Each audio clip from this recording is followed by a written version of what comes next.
Dan Coe calls porn the fast food of intimacy. And like most fast food, you don't realize how much damage it's doing until you're 30 pounds heavier, wondering why you can't taste anything anymore.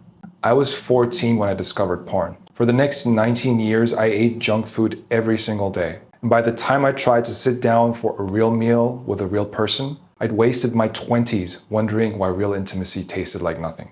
So today I want to talk about something most people do not understand. Porn addiction doesn't start at 25 or 30.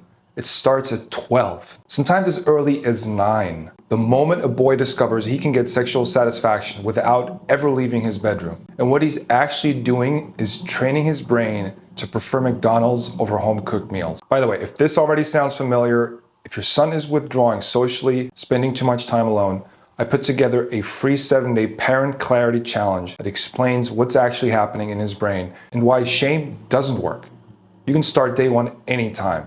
Links in the description. So let me explain what I mean by fast food. Fast food is engineered to be hyper palatable. It's loaded with salt, sugar, and fat in combinations that don't exist in nature.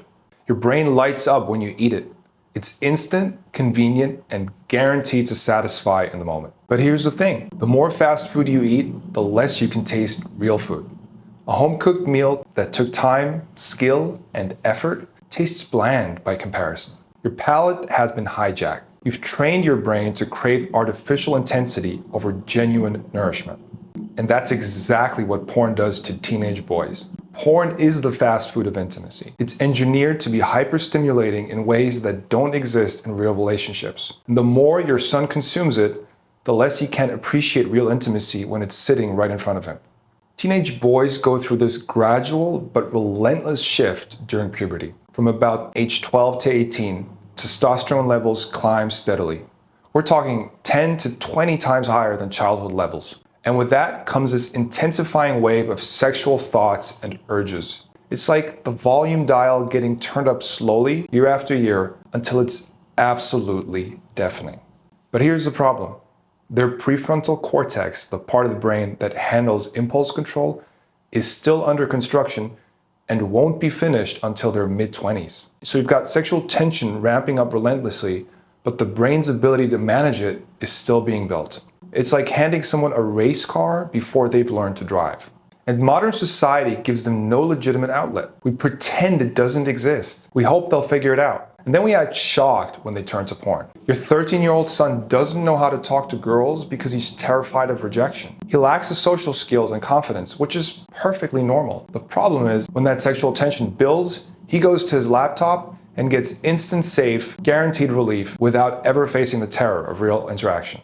What he's actually learning is, I can get sexual satisfaction through fast food. No cooking required, no skill required, no risk of failure. By 17, he's been eating McDonald's every night for so long, he forgot what home cooking tastes like. And here's what nobody tells these boys. When he watches porn, he's literally watching another man have sex with a woman that he wants. He's getting off on that. Let's remove the screen for a second. Would he want to be in the room where the porn is happening, watching and masturbating from a distance? Of course not. So what makes a screen and 1,000 miles make it less revolting? Most boys would be disgusted if they actually thought about it, but they don't. Because porn hijacks the rational part of their brain. Now here's where it gets devastating. Every time your son clicks to a new video, a new image, a new category, his brain gets a hit of dopamine. It's novelty-seeking behavior on steroids. Norman Doidge explains this in The Brain That Changes Itself. The more dopamine hits you get, the more your brain desensitizes. You need more intensity, more novelty, more extreme content just to feel the same level of arousal. So your son isn't just bonding with porn, he's training his brain to crave junk food over real meals. The content he started with at 12 doesn't work anymore by 16. He needs darker stuff, weirder stuff, more explicit. And that's not because he's perverted. It's because his brain has been hijacked by this dopamine ladder where he keeps climbing higher and higher just to feel something. And then there's oxytocin, the bonding hormone. In men, it's released during orgasm. In a natural situation, a man bonds with his partner through oxytocin. Every intimate moment strengthens that attachment. It's how nature designed us to fall in love. But with porn, every time your son masturbates, oxytocin floods his brain and bonds him not with a person, but with a screen, with images and solo masturbation in his dark room. Gary Wilson talks about this in Your Brain on Porn. After hundreds or thousands of repetitions, the neural pathway is carved deep. By 18 or 19, when he finally has opportunities with real girls, his brain doesn't know how. His sexuality has been wired for drive-through windows, not sit-down meals. Let me give it to you straight. Pornography perpetually engages the lustful part of a man's psyche. The greatest challenge of becoming a man is learning how to transform his sexual energy properly.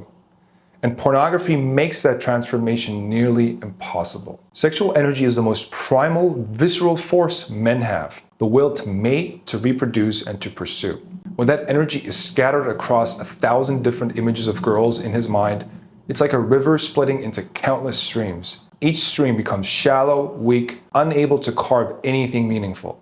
But when you channel all that energy toward one person, toward building a real relationship, it flows with ferocity. That's how you fall in love and build something that lasts. And pornography limbically hijacks that by hijacking our most primal force as men, our sexual energy. Net, the emotionally fickle man-child always chasing the next hit of novelty. When the reality is, the quality of his relationship with his girlfriend and later wife is going to be heavily influenced by his ability to control his lust. And the quality of his relationship with his wife determines the relationship he will have with his children and their perception of what healthy relationships look like. Your son's sexual energy is there for him to build a relationship, which is why it's a good idea to get started learning how to channel it properly at 15, not at 30. If you want to understand how boys actually break free from this, not through shame or surveillance, but through mentorship, I built a 7-day clarity challenge inside my Lighthouse Parents community. Each day you get one short lesson that unpacks the neuroscience and the path forward. It's free and you can jump into day 1 through the link below. And the thing is, most teenage boys know what they're doing is wrong. How do they know? Not because it's immoral, but because they're hiding it. They feel ashamed, and that shame doesn't make them stop. If anything, it makes the problem worse. Forbidden things are powerful. The more shameful it is, the more aroused you become by it. This is what therapists call toxic shame. The belief that something is fundamentally wrong with you. I lived it. Every time I watched porn, I told myself, this is the last time. Tomorrow I'm done. And tomorrow came, the tension built, and I'd do it again and hate myself more. The shame doesn't cure the addiction, it feeds it. Because shame makes you want relief, and porn promises instant relief. So you go back to the drive-thru because it's the only meal you know how to get. It's a vicious cycle, and most boys are stuck in it for years without anyone knowing. So when your son masturbates to porn, nothing bad can happen. No rejection, no judgment, no risk of failure. He's always a perfect lover in his fantasy, always in control, always gets the girl. His brain learns this is how sexuality works. Easy, instant, safe, no awkward conversations, no worrying if she likes you back, no fumbling through your first kiss like an idiot. Then a real girl shows interest and he's terrified. Real intimacy requires everything porn doesn't. Social skills, emotional vulnerability, risk of rejection. Real intimacy is like learning to cook from raw ingredients. You have to practice, you have to fail, you have to develop skill over time. But his brain has been trained for fast food, for the easy win, the guaranteed hit, and so he sabotages it. He stays in his room where his sexuality lives. This happened to me at Syracuse University. I spent 3 years at a party school with cute girls everywhere, but I couldn't initiate conversations, much less flirt, because my brain had learned that sexuality happens alone in front of a screen. I'd been eating junk food so long that the idea of beginning to cook something felt impossible. And let's say your son finds a girlfriend. This is when a guy always tells himself, now I'll quit porn. I don't need it anymore. For a few months, he's successful. Problem solved, right? The novelty fades and the relationship starts to require work. There's stress, arguments, tension. She's not always in the mood. And in those moments, he goes back to porn. Except now he has to hide it. And now he's investing his sexual energy in secret fantasies instead of building intimacy with his partner. The more he watches porn, the more sexually aroused he becomes by it.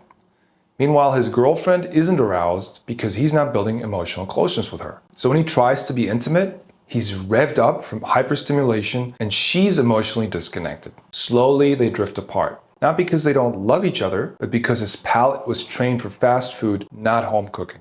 You can't build a relationship on Big Macs. If your son is 13, 14, 15 right now, his brain's at peak plasticity.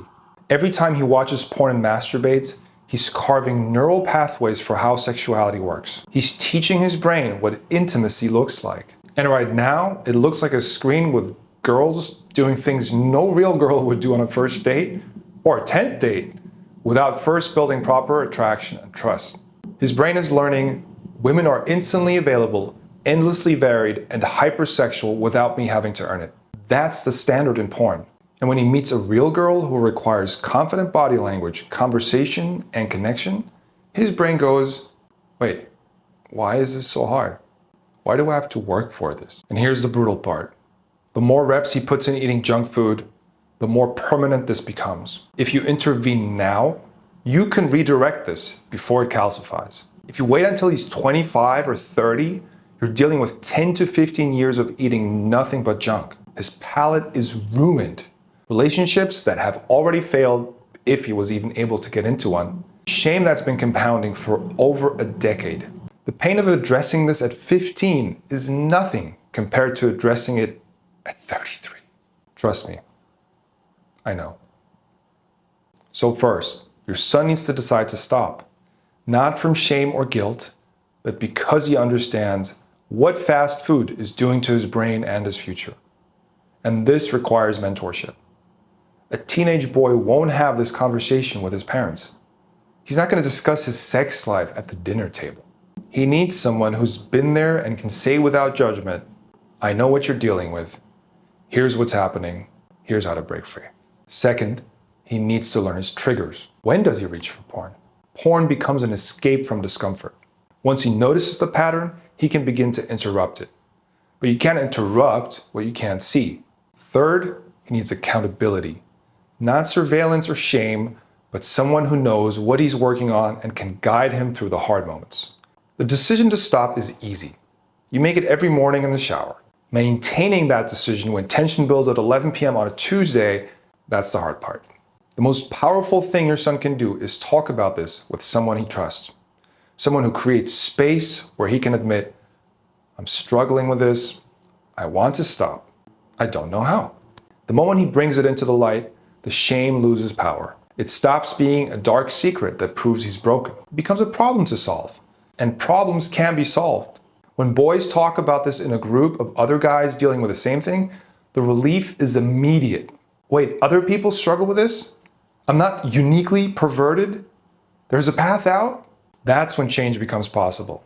In the Lighthouse method, we address this by week 3 or 4, once trust is built. Not through lectures, but through my story.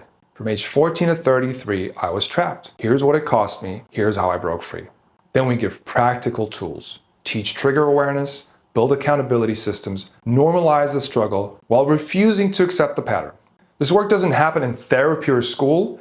It happens in mentorship with someone who's been in the trenches and made it out alive.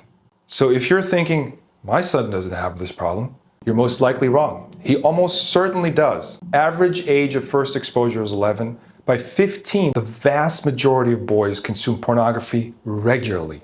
This isn't bad parenting.